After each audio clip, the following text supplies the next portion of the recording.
তা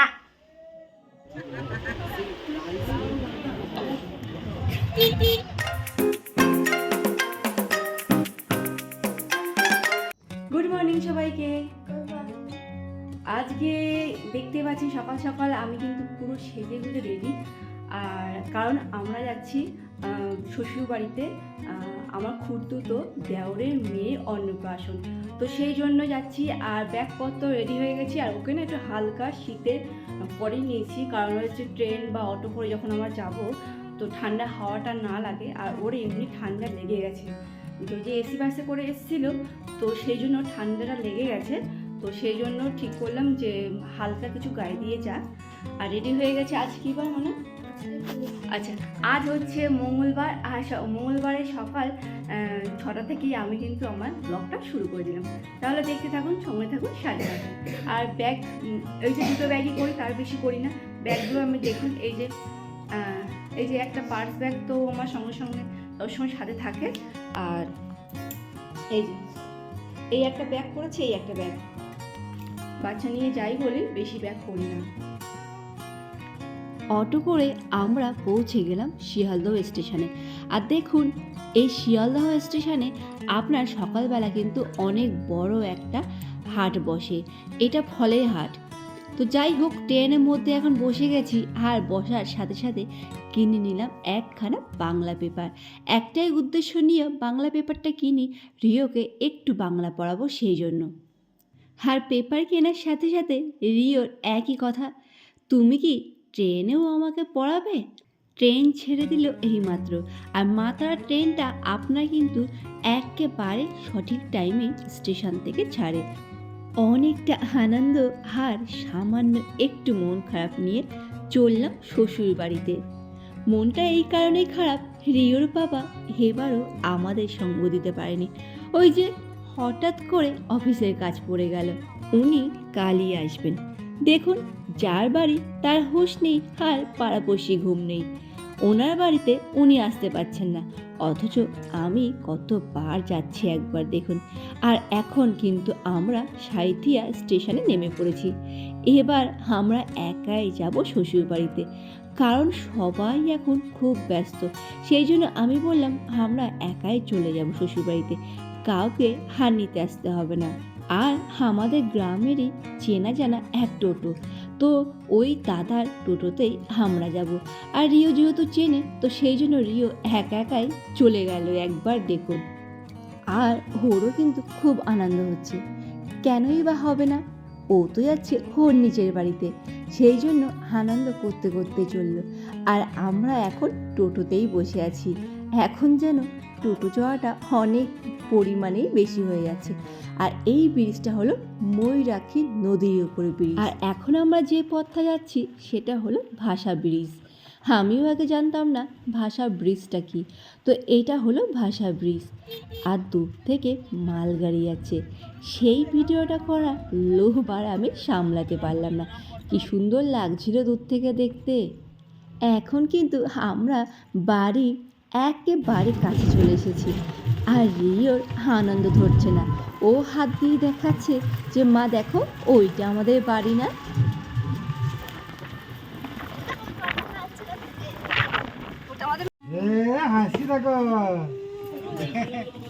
কে এসেছে রে? হ্যাঁ, কে এসেছে? হ্যাঁ, চিনতে পেরেছো? বাবা রে, কে এটা? কে কে দা বলো, কে দা? আরে ভালো করে বলো, কে এসেছে? কে এসেছে? হ্যাঁ, মানে কি দেবো, কি খাবে? দা দা এসেছে? তোমার দা এসেছে? হ্যাঁ, শুধু মুখের দিকে তাকাচ্ছে। দা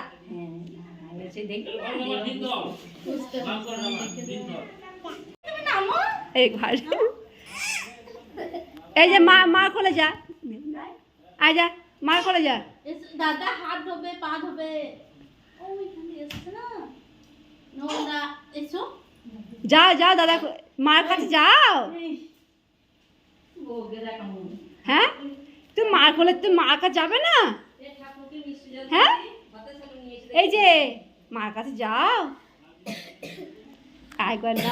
এসো এসো দাদা পা ধোবে হাত ধোবে। এসেছে, কে এসেছে রে? তা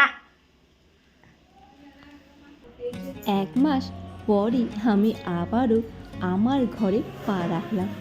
বেশ ভালো লাগছিল, আর চারিদিক একবার ঘুরে দেখছিলাম আমার ঘরটাকে, কারণ বিয়ের পর তো এই ঘরে প্রথম আমি পা রাখি।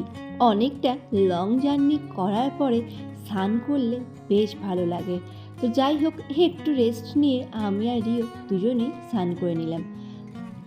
আর শ্বশুরবাড়িতে আসলে আমি কিন্তু এখানে শাড়িই পরি, কারণ শাড়ি পরতে আমার খুব ভালো লাগে।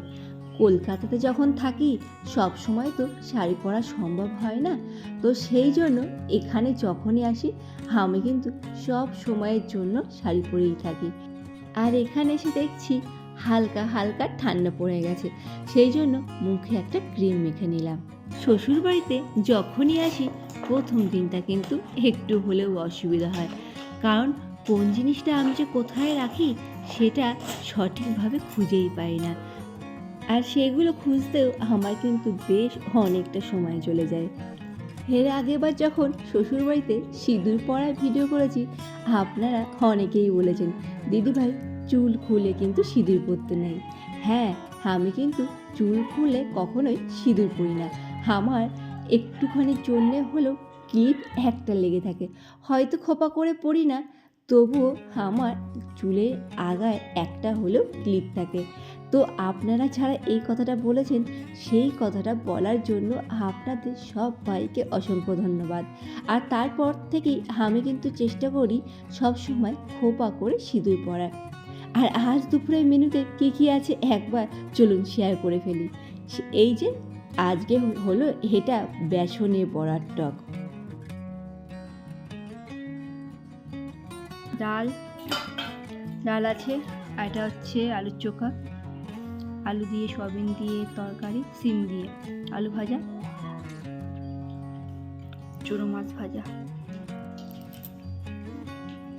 টক, ডিমের ঝোল। হালকা করে রেডি হয়ে নিলাম। একটাই উদ্দেশ্য, ওই বাড়িতে যাব, যার কালকে মুখে ভাত থাকে দেখতে। বড় জেম্মা হই আমি, তাকে একবার দেখতে না গেলে হয়? আর এটাই হলো আজ সন্ধ্যেবেলা আমাদের টিফিন, যেটা বাড়ি ফেরার পথে আমি কিনেছিলাম। আর এখন রাত্রে 10টা বাজে, হলো? আর এই পুচকিটাকে একবার দেখুন। কই দেখি, কই কি মাখছো তুমি? কি মাখছো? হ্যাঁ, এই যে কি মাখছোটা কি? আজ তাহলে ব্লগটা কিন্তু আমি এখানেই শেষ করলাম। কেমন লাগলো অবশ্যই সবাই কমেন্ট করে জানাবেন। ভালো থাকবেন সবাই।